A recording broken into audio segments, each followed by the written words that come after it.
जय हिंद भाइयों बहनों, चलिए जानते हैं देश और दुनिया की काम की लेटेस्ट महत्वपूर्ण 25 बड़ी खबरें। 160 की स्पीड से चलने वाली बुलेट ट्रेन का लुक और हाईटेक फीचर्स। पीएम मोदी इस दिन करेंगे रैपिड रेल का उद्घाटन। प्रधानमंत्री नरेंद्र मोदी 20 अक्टूबर को देश की पहली रैपिड रेल का उद्घाटन करेंगे। इसको मुख्यमंत्री योगी आदित्यनाथ ने गाजियाबाद में उन आयोजन स्थलों का निरीक्षण भी किया जहाँ पीएम मोदी पहुँचेंगे। साथ ही उन्होंने अधिकारियों को सभी कार्य समय पर पूरा करने का निर्देश भी दिया। एक्शन में ट्रैफिक पुलिस बिना परमिट व फेल फिटनेस वाले 188 ई रिक्शा फ्री कई वाहनों के खिलाफ सख्त कार्रवाई। कहीं बिना बोए तो कहीं करबा बढ़ाकर ले लिया बीमा का लाभ। यूपी में पकड़ में आए 8000 मामले, अब होगी वसूली। प्रदेश में सफल बीमा का दायरा लगातार बढ़ रहा है। वर्ष 2022 और 23 में खरीफ व रबी फसल को मिलाकर 41,47,000 किसानों का बीमा हुआ है। अब बीमा लेने वाले सभी किसानों के नए सिरे से जाँच की जा रही है। गलत तरीके से लाभ लेने वालों से वसूली होगी। वही कृषि विभाग इस तरह की हेरा फेरी रोकने के लिए रणनीति भी बना रही है। गाजा में हमास के बाद अब हिजबुल्लाह से भिड़ा इजराइल। लेबनान स्थित ठिकानों पर किया वार। हमास की ओर से इजराइल पर किए गए हमलों के बाद दोनों ओर से संघर्ष जारी है। जहां गाजा पट्टी के अलग अलग ठिकानों से अभी भी इजराइल पर रॉकेट हमले जारी है, तो वही इजराइल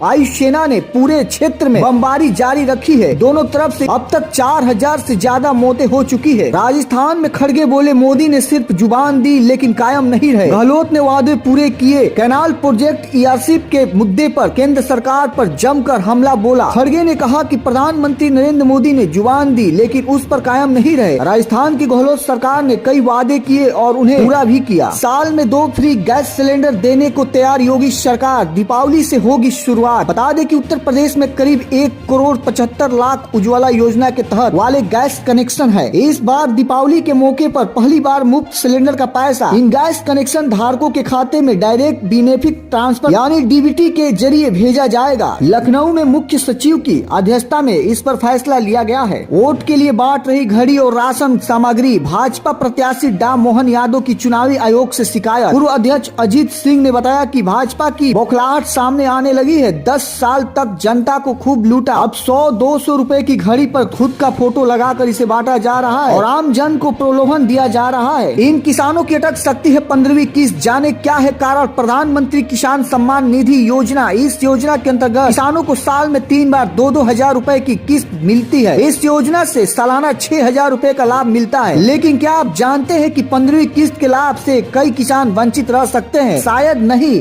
पर ऐसा हो सकता है। दरअसल पीएम किसान योजना के अंतर्गत उन किसानों की किस्त अटक सकती है जो इस योजना से अपात्र होने पर भी जुड़े हैं और लाभ ले रहे हैं। सरकार ऐसे लोगों की पहचान कर इनका आवेदन रद्द कर रही है और ऐसे में इन किसानों को किस्त नहीं मिलेगी। कांग्रेस का वादा, एमपी में आईपीएल टीम बनाएंगे। घोषणा पत्र में बेरोजगारी भत्ता और 100 यूनिट तक बिजली फ्री और पुरानी पेंशन की गारंटी। विधानसभा चुनाव के लिए कांग्रेस का घोषणा पत्र जारी करते हुए कमलनाथ ने कहा, हम एमपी की आईपीएल टीम बनाने की कोशिश करेंगे। घोषणा पत्र में छत्तीसगढ़ की तरह गोबर खरीदने की गारंटी भी दी गई है। पटाखा फैक्ट्री में विस्फोट। साबुन की आड़ में बना रहे थे पटाखे, नहीं थी अनुमति। 4 किलोमीटर तक धमाके से दहल गए लोग। मेरठ में एक पटाखा फैक्ट्री में हुए विस्फोट से पूरा इलाका दहल गया। हादसे में 4 लोगों की मौत हो गई जबकि कई घायल हुए हैं। इजराइल से अब तक 918 भारतीय निकाले गए। इजराइल हमास जंग के बीच इजराइल से 918 भारतीयों को सुरक्षित निकाल लिया गया है। चार्टर्ड फ्लाइट नई दिल्ली पहुंची और आगे भी ये सिलसिला जारी रहेगा। भारत सरकार ने इजराइल और फलिस्तीन से भारतीयों को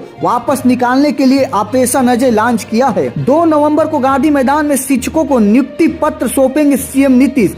शिक्षा विभाग ने शुरू की तैयारियां। इसको लेकर शिक्षा विभाग ने पटना जिला शिक्षा पदाधिकारी को चिट्ठी लिखी है। तबाही के कगार पर गांजा मिश्र। सीमा पर मानवीय मदद रुकी। हालात खतरनाक। गांजा में अस्पतालों के जनरेटरों का इंजन खत्म होने के कगार पर है। मरीजों की जान खतरे में है। नल सूखने से ज्यादातर लोग गंदा व सीजेब का पानी पीने को मजबूर है। WHO ने महामारी फैलने की आशंका जताई है। सीएम योगी बोले, यूपी में गुंडों के डर से स्कूल जाने से डरती थी लड़कियां। अब वही गुंडे माफिया बिलों में छिप गए हैं। झारखंड में दर्दनाक हादसा, स्कूल बंद कर डैम में नहाने गए 7 बच्चे डूबे, 6 की मौके पर ही मौत। झारखंड में यह दर्दनाक हादसा हजारीबाग जिले में हुआ है। घटना की सूचना के बाद पुलिस मामले की जाँच के लिए पहुँची। पुलिस ने 100 को निकाल लिया है और पोस्टमार्टम के लिए भेजा है। गृह मंत्री अमित शाह दिल्ली के भारत मंडप में आदिवासी युवकों के साथ बातचीत करेंगे। ये योजना ट्राइबल यूथ एक्सचेंज प्रोग्राम के तहत हो रहा है। पीएम मोदी ने की गूगल सीईओ सुंदर पिचाई से बात। एआई टूल को भारतीय भाषाओं में उपलब्ध कराने का किया स्वागत। कांग्रेस राजस्थान विधानसभा चुनाव के लिए प्रत्याशियों की दूसरी लिस्ट जारी कर सकती है। राज्य में 25 नवंबर को वोटिंग है, नतीजे 3 दिसंबर को आएंगे। सिविल सेवा की तैयारी कर रहे तमिलनाडु के स्टूडेंट को 10 महीने तक 7,500 रूपए मिलेगा। तमिलनाडु के मंत्री उदयनिधि स्टालिन ने सिविल सेवा की तैयारी कर रहे राज्य के स्टूडेंट को टाइम स्पेंड के रूप में 10 महीने तक 7,500 रूपए देने का ऐलान किया। उदयनिधि ने कहा, यूपीएससी बैंकिंग सर्विस हो या रेलवे, हमारे द्राविड़ मंडल का उद्देश्य उन नौकरियों को प्राप्त करना है। युवाओं को केंद्र सरकार की नौकरियां मिलनी चाहिए। 31 अक्टूबर तक बदले रूट से चलाई जाएगी 8 ट्रेनें, यात्रियों को हो सकती है परेशानी। अयोध्या और दर्शन नगर स्टेशनों पर नॉन इंटरलॉकिंग कार्यों के चलते रेलवे ने 8 ट्रेनों के रूट बदले हैं। ये ट्रेनें 31 अक्टूबर तक बदले रूट पर चलाई जाएंगी। कांग्रेस का हमला, आंकड़ों की आड़ में धोखा देना बंद करे पीएम मोदी। महंगाई के मुद्दे पर कांग्रेस ने एक बार फिर प्रधानमंत्री मोदी पर निशाना साधा है। कांग्रेस महासचिव जयराम रमेश ने कहा, बढ़ती कीमतों के कारण गरीबों मध्यम वर्गीय परिवारों का जीवन दयनीय बन गया है, लेकिन प्रधानमंत्री को इसकी कोई चिंता नहीं है। तो आप सभी का इन खबरों के बारे में क्या राय, अपना राय कमेंट बॉक्स में जरूर बताएं। मिलते हैं लेटेस्ट खबरों के साथ, तब तक के लिए जय हिंद, जय भारत।